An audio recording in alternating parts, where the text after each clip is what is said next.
Hello students, कैसे हैं आप लोग। तो बच्चों, आज हम स्टार्ट करने वाले हैं नया टॉपिक इलेक्ट्रोकेमिस्ट्री का, जिसमें मैं आपको कुछ सम इंपॉर्टेंट टर्म्स पढ़ाने वाला हूं। और जिसने मेरी प्रीवियस वीडियो 6 वीडियो ना देखी हो तो बच्चों वो देख ले। उसको सिर्फ इतना सा टाइप करना है RKC साइंस। तो RKC साइंस आप टाइप करोगे तो मेरा चैनल आप तक पहुंच जाएगा और आप वीडियो आराम से देख सकते हो। ठीक है, तो यह है वीडियो नंबर 7, जिसमें मैं कुछ इंपॉर्टेंट टॉपिक्स आपको समझाने वाला हूं केमिस्ट्री के, क्लास 12 इलेक्ट्रोकेमिस्ट्री के। और उसमें से जो पहला टॉपिक है बच्चों वो है ओम्स लॉ। तो क्या होता है ओम्स लॉ? ओम्स लॉ आपको पता ही है, जैसे जैसे आप करंट बढ़ाते हो या पोटेंशियल बढ़ाते हो तो आपका करंट भी बढ़ता है। क्लास 10 से पढ़ते हुए आ रहे हो। ठीक है, लेकिन ओम्स लॉ यहाँ पे क्यों लगेगा, केमिस्ट्री में क्यों लगेगा? वो तो फिजिक्स का पार्ट है। तो बच्चों ये केमिस्ट्री में भी लगता है, क्योंकि इलेक्ट्रोलिटिक कंडक्टेंस, जो आपके पास इलेक्ट्रोलिटिक कंडक्टेंस आप करते हो उसमें आप बैटरी लगा रहे हो तो कुछ वोल्टेज जा रहा होगा। ठीक है, और आयंस एक दूसरे से मूव कर रहे हैं तो करंट भी बन रहा होगा। और आयंस के अट्रैक्शन से रुकावट भी होती है, ये मैंने प्रीवियस वीडियो में पढ़ा दिया था आपको। मेटेलिक कंडक्टर जो आपके तार वार होते हैं उनमें इलेक्ट्रॉन की टक्कर से रुकावट होती है, लेकिन यहाँ पे जो रुकावट होती है वो किस में होती है? वो असल में आयंस की अट्रैक्शन की वजह से होती है। ये भी मैंने प्रीवियस वीडियो में समझा दिया आप लोगों को। ठीक है, तो मैंने यहाँ पे बात ये लिखी है कि it is applicable in electrolytic conductance as well. ठीक है, मेटेलिक कंडक्टेंस में तो रहते ही रहते हैं, लेकिन इलेक्ट्रोलिटिक कंडक्टेंस में भी ये काम करते हैं। तो इसमें हमारे पास रिलेशन ये बनेगा according to Ohm's law, I proportional V। ठीक है, I प्रोपोर्शनल V बनता है। और इसी को आप क्या लिख सकते हो? V प्रोपोर्शनल I लिख सकते हो। तो V is equal to RI, ये आपका आ गया ओम्स लॉ का relation. V is equal to IR, ये आपका ओम्स लॉ का रिलेशन आ गया। बस इतना ही करना है ओम्स लॉ में, बाकी कुछ फालतू बातें इसमें पढ़ने नहीं है। अब हमारा जो मेन टारगेट है वो है सेकंड रेसिस्टेंस सीखने का, कि भैया रेसिस्टेंस क्या होता है। तो रेसिस्टेंस आपका वो ऑब्स्ट्रक्शन होता है। ऑब्स्ट्रक्शन का मतलब रुकावट होती है जो करंट के फ्लो होने को रोकती है। तो आप लिखोगे it is obstruction in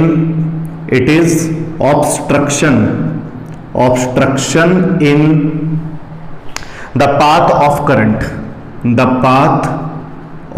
current. बस ये डेफिनेशन लिख दो, चल जाएगा काम। ठीक है, तो बच्चों ये लिखते कैसे हैं रेसिस्टेंस को? रेसिस्टेंस को यहाँ पे लिख सकते हैं हम V अपॉन I लिख सकते हैं। क्या लिख सकते हैं? V अपॉन I लिख सकते हैं। सिंपल सी बात है। और बच्चों यहाँ पे एक चीज और है, थोड़ी खासा चीज मैं आपको और बताता हूँ कि रेसिस्टेंस जब भी देखा जाता है इलेक्ट्रोलिटिक सेल में, तो इलेक्ट्रोलिटिक सेल में जब भी रेसिस्टेंस आपका देखा जाएगा तो रॉड बनाएंगे, रॉड की कुछ लेंथ होगी, रॉड का कुछ एरिया होगा। ठीक है, लेंथ जो होगी बच्चों वो सेंटीमीटर में लेनी है, एरिया जो है सेंटीमीटर स्क्वायर में लेना है। ये आपको याद रखना है। इसको हमने प्लस से जोड़ रखा होगा, इससे हमने माइनस को जोड़ रखा होगा, ये भी आपको याद रखना है। ठीक है, यहाँ पे कुछ आपका इलेक्ट्रोलिटिक वो डला हुआ होगा। तो बच्चों यहाँ पे रेसिस्टेंस किन किन चीजों पे डिपेंड कर रहा होगा? तो रेसिस्टेंस यहाँ पे लेंथ ऑफ द इलेक्ट्रोड पे डिपेंड करता है और एरिया ऑफ द इलेक्ट्रोड पे डिपेंड करता है। ठीक है, तो लेंथ ऑफ द इलेक्ट्रोड पे अगर डिपेंड करता है तो हम कैसे लिख सकते हैं इसे? तो ऑल्सो ये जो हमारे पास है इसे हम लिख सकते हैं R proportional L, equation number first. और क्या लिख सकते हैं? R प्रोपोर्शनल 1/A लिख सकते हैं, इक्वेशन नंबर सेकंड आ जाएगी। अगर दोनों को मिला दे तो क्या बन जाएगा? दोनों को मिला देंगे तो R प्रोपोर्शनल L/A बन जाएगा। और बच्चों अगर यहाँ पे हम कांस्टेंट डालें तो कांस्टेंट यहाँ पे हम क्या डाल सकते हैं? कांस्टेंट यहाँ पे हम रो डालते हैं बच्चों। तो यहाँ पर R is equal to rho into L/A, ये कांस्टेंट हमारा होता है। तो ये रेसिस्टेंस का एक और फॉर्मूला बनता है, वेयर रो को बोलते हैं रेसिस्टिविटी। रो को क्या बोलते हैं? रेसिस्टिविटी कहते हैं बच्चों, रो को रेसिस्टिविटी कहते हैं। तो रेसिस्टेंस का एक और फॉर्मूला है in terms of length and area, और रेसिस्टेंस का एक और फॉर्मूला है V और I, जो कि हम इस्तेमाल नहीं करने वाले हैं। हम रेसिस्टेंस का ये वाला फॉर्मूला यूज करेंगे L अपॉन A वाला। ठीक है, कोई दिक्कत तो नहीं है, आगे अच्छे से। अब बच्चों इसमें तीसरी चीज आती है कंडक्टेंस। क्या आती है? कंडक्टेंस। जल्दी जल्दी पढ़ा रहा हूं क्योंकि छोटे छोटे टॉपिक्स हैं। कंडक्टेंस को बच्चों G से दिखाते हैं। तो कंडक्टेंस क्या होता है? ये होता है रेसिप्रोकल ऑफ रेसिस्टेंस। रेसिस्टेंस के रेसिप्रोकल को क्या बोलते हैं बच्चों? कंडक्टेंस कहते हैं। तो कंडक्टेंस का फॉर्मूला बनेगा 1/R, G is equal to 1/R। और अगर यूनिट की बात करी जाए कि इसकी यूनिट क्या बनेगी, तो G is equal to 1/R होता है। R की यूनिट क्या होती है बच्चों? रेसिस्टेंस की, मैंने लिखा ही नहीं। ओके, तो R की यूनिट याद रखो बच्चों, रेसिस्टेंस की वो यूनिट होती है ओम। क्या होती है यूनिट? ओम। तो यहाँ पे रेसिस्टेंस की यूनिट क्या हो जाएगी? 1/ओम हो जाएगी। और ओम को अगर ऊपर लाता हूं तो G की यूनिट क्या बन जाएगी? ओम-1। ठीक है, और ओम-1 को बच्चों आप साइमन भी लिख सकते हो। साइमन को S से दिखाते हैं। किससे दिखाते हैं? S से। तो ये भी कर सकते हो, ओम -1 लिख दो या साइमन लिख दो, उससे कोई ज़्यादा फर्क नहीं पड़ता है। तो क्लियर हो गया आपको, कोई दिक्कत तो नहीं है। और इसमें बच्चों एक और टॉपिक ये है आपका 4th टॉपिक, ये पढ़ लिया हमने, ये सब हो गया और ये भी हो गया। तो पढ़ लेते हैं अब आपका कंडक्टिविटी। क्या पढ़ लेते हैं? कंडक्टिविटी। कंडक्टिविटी क्या होता है बच्चों? कंडक्टिविटी, कंडक्टिविटी को पहले दिखाते हैं किससे हैं, जरा वो भी सीख लो। कंडक्टिविटी बोल लो या तो स्पेसिफिक कंडक्टेंस बोल लो, स्पेसिफिक कंडक्टेंस बोल लो, ये दोनों नाम इसी के ही हैं। या तो आप कंडक्टिविटी बोल लो, कोई दिक्कत नहीं है, या तो आप स्पेसिफिक कंडक्टेंस बोल लो, उसमें भी कोई दिक्कत नहीं है। और इसको दिखाते हैं थोड़ा टेढ़े के से, मतलब के आपको बनाना है पर थोड़ा टेढ़ा मेढ़ा के बनाना है। इस के को बोलते हैं कापा। क्या बोलते हैं? कापा। सिंपल है ना।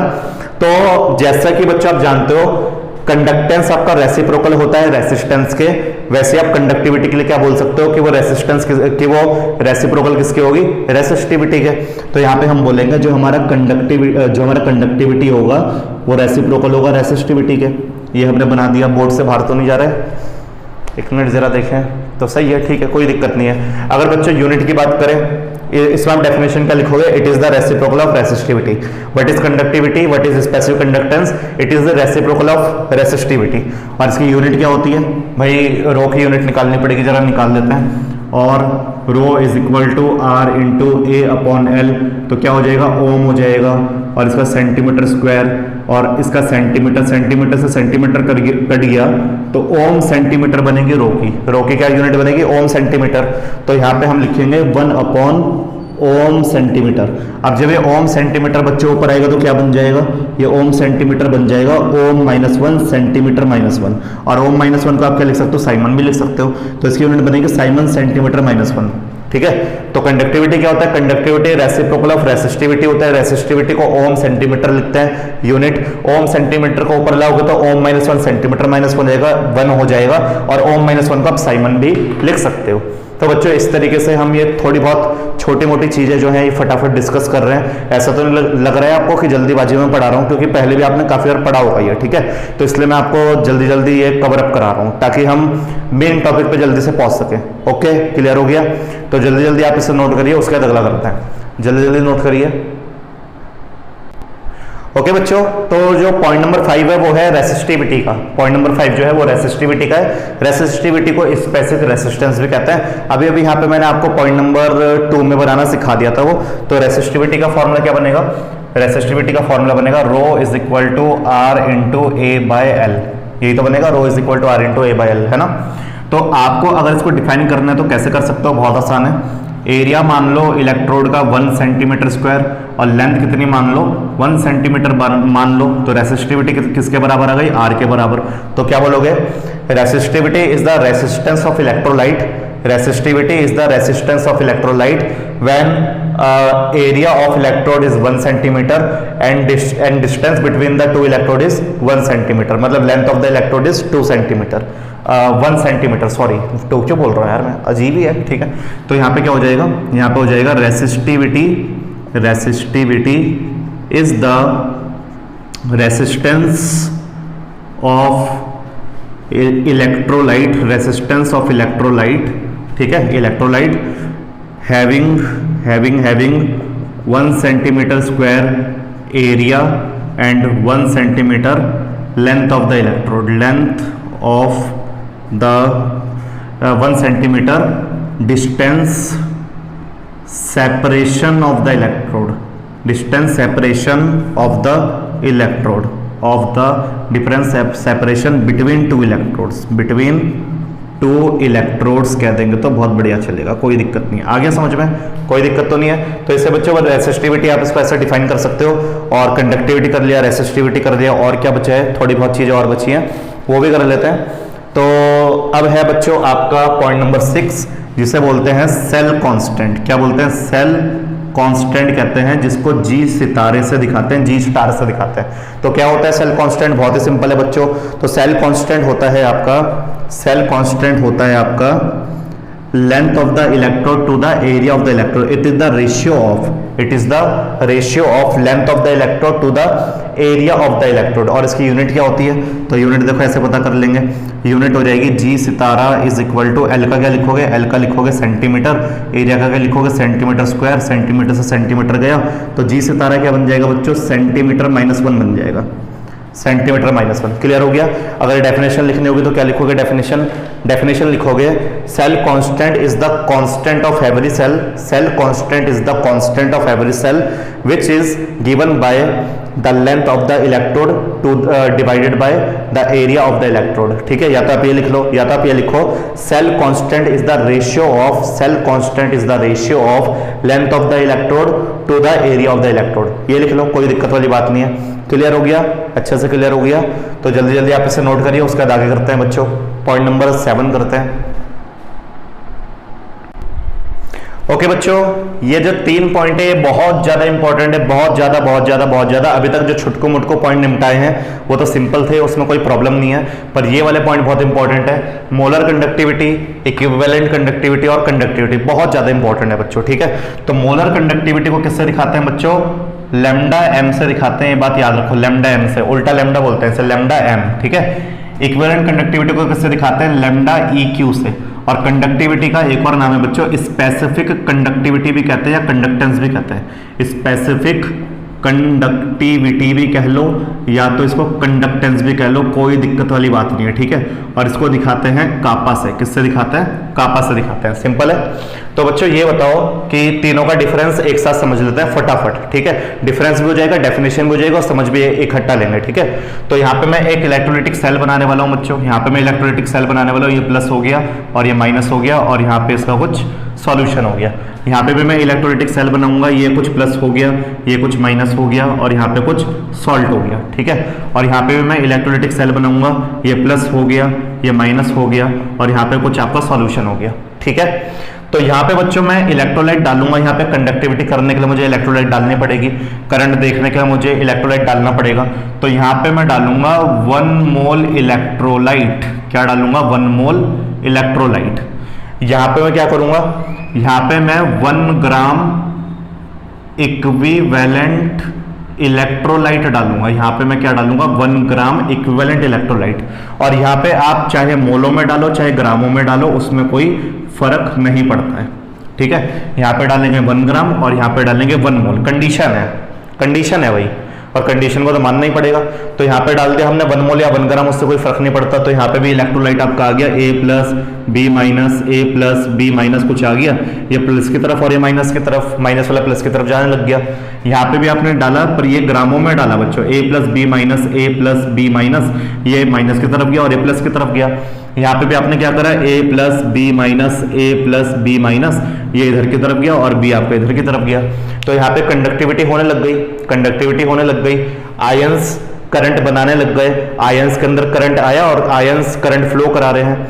तो बताओ कंडक्टिंग पावर किसे कहते हैं बच्चों? Conducting power. ठीक है, कंडक्टिंग पावर होता है ये जो चार्ज आप देख रहे हो, चाहे ये A प्लस है चाहे आप ये B माइनस वाला देख रहे हो, तो जो चार्ज कैरियर है, ठीक है, कैरी करंट, ठीक है, carry current from one point two another point, उसे कंडक्टिंग पावर कहता है। चार्ज के अंदर प्रॉपर्टी होती है, चार्ज की प्रॉपर्टी होती है कि वो अपने अंदर कैरी करते हैं करंट को और कहां ले जाते हैं? एक रॉड से दूसरी रॉड ऐसे ले जाते हैं और कंडक्टिविटी हो रही रहती है, उसे कंडक्टिंग पावर कहते हैं। क्या बोलते हैं? Conducting power. तो आपकी डेफिनेशन क्या बनेगी? आपकी डेफिनेशन बनेगी the conducting power of all the ions, the conducting power of all the ions in a solution. समझो बात को, the conducting power of all the ions in the solution. ठीक है, व्हेन कितना मोल इलेक्ट्रोलाइट डाला है? When 1 mole electrolyte dissolve in a solution. आप यहां पे क्या बोलोगे? यहां पे वही सेम केस बोलना पड़ेगा, the conducting power of all the ions, the conducting power of all the ions present in a solution, the conducting power of all the ions present in a solution when 1 gram equivalent electrolyte dissolve in a solution. यहाँ पे 1 ग्राम डालेंगे बच्चों, यहाँ पे मोल, यहाँ पे ग्राम, यही difference है इसमें। ठीक है, और बच्चों यहाँ पे या मोल डालो या ग्राम डालो, उससे कोई फर्क नहीं पड़ता है। यहाँ पे आपको बोलना ही है the conducting power of all the ions. ठीक है, the conducting power of all the ions, और एक सिचुएशन है बच्चों यहाँ पर, all the ions per unit volume of the solution. Conductivity बोलता है कि भैया मैं टोटल सॉल्यूशन लेके नहीं चलूंगा, मैं बस लेके चलूंगा per unit volume of the solution, per unit volume of the solution, ये फर्क है। तो अगर आपके पेपर में कभी डिफरेंस भी आ जाता है कि मोलर कंडक्टिविटी और कंडक्टिविटी में क्या फर्क है, या इक्विवेलेंट कंडक्टिविटी और कंडक्टिविटी में क्या फर्क है, तो आपका जवाब होगा फर्क बस इतना सा है, ये भी कंडक्टिविटी करता है, ये भी कंडक्टिविटी करता है, ये भी कंडक्टिविटी करता है, पर ये और ये जो कंडक्टिविटी करते हैं ये टोटल सॉल्यूशन की कंडक्टिविटी करते हैं। इसमें हर एक आयन गिना जाएगा, टोटल सॉल्यूशन गिना जाएगा, इसमें हर एक आयन गिना जाएगा, टोटल सॉल्यूशन गिना जाएगा, पर यहाँ पे हर एक आयन नहीं गिना जाएगा, यहाँ पे per unit volume of the solution लिया जाएगा बस। तो पर यूनिट वॉल्यूम में देखा जाएगा कि कंडक्टिविटी कितनी है, यहाँ पे टोटल सॉल्यूशन न लेकर per unit volume of the solution लेना होता है। तो इसको कहते हैं तभी कंडक्टिविटी या तो नॉर्मल स्पेसिफिक कंडक्टिविटी या तो normal specific conductance. Specific conductance, specific का मतलब सिर्फ कुछ हिस्सा, ठीक है। ऐसा होता है ना कि क्या बोलते हैं, टीचर अगर किसी क्लास को डांट रहा है तो वो जो टीचर ने सारी क्लास के बच्चों को डांटा है तो आपको भी ज्यादा बुरा नहीं लगा क्योंकि सारी क्लास के बच्चों को डांटा है। अब बिल्कुल कोई टीचर अगर पॉइंट करके किसी एक पर्टिकुलर बच्चे को ही बोलेगा कि मैं आपको ही बोल रहा हूं, ठीक है, आपको ही डांट रहा हूं, तेरे को ही डांट रहा हूं, जैसे भी उनका स्टाइल होगा बोलने का, तो अब पर्टिकुलर क्लास को नहीं बोला, अब उसने किसी स्पेसिफिक बच्चे को बोला, तो बिल्कुल वही होता है। यहाँ पे पूरी क्लास मतलब पूरी क्लास का मतलब पूरे सॉल्यूशन की कंडक्टिविटी, यहाँ पे भी पूरी सॉल्यूशन की कंडक्टिविटी, पर यहाँ पे एक हिस्सा लेना होता है, बस वॉल्यूम लेना होता है, उसमें कंडक्टिविटी देखनी होती है, टोटल कंडक्टिविटी नहीं देखनी होती है। क्लियर हो गया आपको? तो इसकी डेफिनेशन क्या बनेगी? इसकी डेफिनेशन बनेगी the conducting power of all the ions present in a solution when 1 mole electrolyte dissolve in a solution,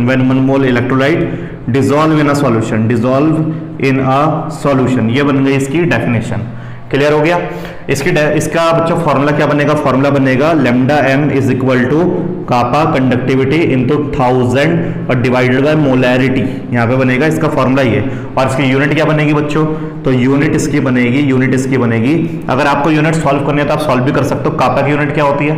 तो कापा क्या पढ़ाया था मैंने? कापा होता है आपका गंदा सा, क्या बनाओ गंदा सा ऐसा, ठीक है। कापा इज इक्वल टू 1/रो। रो की क्या होती है? रो की ओम सेंटीमीटर होती है, ऊपर आएगा ये, तो कापा की क्या बन जाएगी? ओम -1 सेंटीमीटर -1। आया समझ में? तो कापा की ओम -1 सेंटीमीटर -1 होती है, तो कापा की जगह पे मैं लिखूंगा ओम -1 सेंटीमीटर -1। क्लियर? 100,000 को तो लिखना ही नहीं है। मोलैरिटी की क्या होती है बच्चों? कैपिटल एम का मतलब मोलैरिटी है, तो इसकी यूनिट क्या होती है? इसकी यूनिट होती है मोल पर सेंटीमीटर क्यूब। अब ये सेंटीमीटर में ले लो तो वॉल्यूम भी सेंटीमीटर क्यूब में लेना होगा। अब बच्चों जब ये ऊपर आएगा तो ओम -1 सेंटीमीटर ये ऊपर आएगा इस पर, ठीक है, -1 इंटू सेंटीमीटर का क्यूब, और मोल जब ऊपर आएगा तो मोल -1 हो जाएगा, मोल -1। तो बताओ 3 में से 1 जाएगा तो 2 बचेगा, प्लस का 2, तो यूनिट हो जाएगी ओम -1 सेंटीमीटर स्क्वायर मोल -1। या तो आप क्या लिख सकते हो? ओम -1 को साइमन सेंटीमीटर स्क्वायर मोल -1 भी लिख सकते हो, ओम -1 को साइमन भी लिख सकते हो ना। तो याद रखो कि मोलर कंडक्टिविटी की यूनिट होती है ओम -1 सेंटीमीटर स्क्वायर मोल -1 या तो साइमन सेंटीमीटर स्क्वायर मोल -1। और कैसे निकला वो भी मैंने आपको बता दिया। क्लियर हो गया? बोर्ड में से कट तो नहीं रहा है बस? ओके, कुछ नहीं कट रहा है, वेरी गुड। मैं अपने आपको वेरी गुड कह देता हूँ कभी कभी, ठीक है। और यहाँ पे क्या लिखोगे बच्चों? डेफिनेशन अगर आपको खुद लिखनी है, ठीक है, क्या लिखोगे? The conducting power of all the ions present in a solution. पूरी लाइन यहां तक सॉल्यूशन तक यही रहेगी। आगे क्या लिखोगे? When 1 gram equivalent dissolve in a solution, when 1 gram equivalent electrolyte dissolve in a solution. क्या लिखोगे? When 1 gram equivalent electrolyte dissolve in a solution. और इसका फॉर्मूला बनता है बच्चों lambda EQ is equal to kappa into 1000, और नीचे आता है नॉर्मेलिटी। ग्राम इक्विवेलेंट में नॉर्मेलिटी लगता है बच्चों, तो ये बन गया इसका फॉर्मूला। अगर इसकी यूनिट की बात करें तो यूनिट इसकी होगी ओम -1 सेंटीमीटर स्क्वायर ग्राम इक्विवेलेंट -1। मोल की जगह पे ग्राम इक्विवेलेंट आ जाता है, या तो आपको साइमन के तौर पे बोलना है तो साइमन के तौर पे बोल लो, siemens centimetre square gram equivalent -1 ऐसे बोल लो। और बच्चों कापा की यूनिट, कापा का क्या बनेगी डेफिनेशन? इसकी बनेगी the conducting power of all the ions, the conducting power of all the ions, ठीक है, present per unit volume of the solution, present per unit volume per unit volume of the solution, उसे कहते हैं बच्चों conductivity, उसे कहते हैं conductivity. तो कभी कभी पेपर में मोलैरिटी या कंडक्टिविटी के बीच में डिफरेंस या इक्विवेलेंट और कंडक्टिविटी के बीच में डिफरेंस आ जाता है, तो इसी के तौर पे मैंने तीनों आपको एक साथ समझा दिया। क्या तीनों क्लियर है आपको?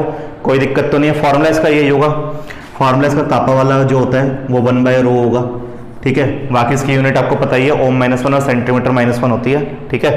तो इसकी यूनिट होती है, कापा की जो यूनिट होती है वो होती है ओम -1 सेंटीमीटर -1, या तो आप बोल सकते हो साइमन सेंटीमीटर -1, कोई दिक्कत नहीं है। क्लियर हो गया? तीनों टॉपिक क्लियर हो गए। तो बच्चों अब ये टॉपिक तो हुआ क्लियर, लेकिन कुछ एक दो रिलेशंस होते हैं जो मैं फटाफट आपको बता देता हूँ। मोलर कंडक्टिविटी, इक्विवेलेंट कंडक्टिविटी के बीच में रिलेशन, और कापा आर और क्या बोलते हैं कापा आर और जी के बीच में रिलेशन, और जी स्टार के बीच में रिलेशन। तो ये तीन रिलेशन है, फटाफट कर लेते हैं जो न्यूमेरिकल का पॉइंट ऑफ व्यू से इंपॉर्टेंट है और न्यूमेरिकल करने में हमारी हेल्प करेंगे। सिंपल सी बात है। तो चलो फटाफट इसको नोट डाउन करो, उसके बाद हम आगे करते हैं। फटाफट नोट डाउन करो इसे। ओके बच्चों, तो मैंने 2 क्वेश्चन आप लोगों के लिए तैयार करे हैं। अगर आप ट्राई करना चाहते हो, रिलेशन खुद निकालना चाहते हो तो निकाल सकते हो, और काफी स्टूडेंटों की हेल्प के लिए मैंने यहाँ पे फॉर्मूले ऑलरेडी लिख दिए हैं। जितने भी अभी तक फॉर्मूले मैंने पढ़ाए हैं वो सारे के सारे बच्चों यहाँ पर है, आपके सामने हैं। तो बच्चों कौन सा फॉर्मूला होगा जिसको हमें फायदा मिलेगा, जिससे हमें फायदा मिलेगा, और हम यहाँ पे अगर इसे यूज करेंगे तो उस फॉर्मूले में से 3 चीजें ही बचनी चाहिए, रेसिस्टेंस, कापा और जी सितारा। जी सितारा मतलब सेल कांस्टेंट। तो रेसिस्टेंस होना चाहिए, कंडक्टिविटी होना चाहिए और सेल कांस्टेंट होना चाहिए, जी सितारा होना चाहिए। तो यहाँ पे मुझे एक फॉर्मूला बच्चों ये वाला दिख रहा है, अगर ये वाला फॉर्मूला हम यहाँ पे लगा दें, ये वाला फॉर्मूला R = ρ × L/A वाला लगा दें, तो बच्चों आपको ध्यान देना पड़ेगा, L/A आपका जी सितारा होता है। तो हाँ जी बिल्कुल सही है। तो इक्वेशन नंबर फर्स्ट के हिसाब से मुझे पता है कि वी नो डेट जी सितारा आपका L/A होता है, ठीक है। लेकिन यार ये R तो रखना है पर ये वाला हटाना है, तो मुझे रो की जगह पे कापा लाना पड़ेगा। क्या रो का कोई फॉर्मूला है कापा वाला? बिल्कुल, ये रहा, देखो ये रहा फॉर्मूला।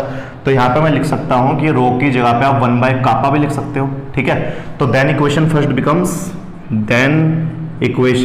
बिकम्स क्या बन जाएगी इक्वेशन नंबर फर्स्ट? R तो R रहेगा, ठीक है। इसकी जगह पे 1/कापा आ जाएगा, और इसकी जगह पे आएगा बच्चों L/A की जगह पे आपका जी सितारा आ जाएगा। तो आप अगर कापा को उधर भेजोगे तो R के जी सितारा बन जाएगा। तो ये बना आपका रिलेशन बच्चों, R आ गया, K आ गया, जी सितारा। इस तरीके से आप रिलेशन बना सकते हो बहुत बड़े आराम से, कोई दिक्कत नहीं होने वाली है।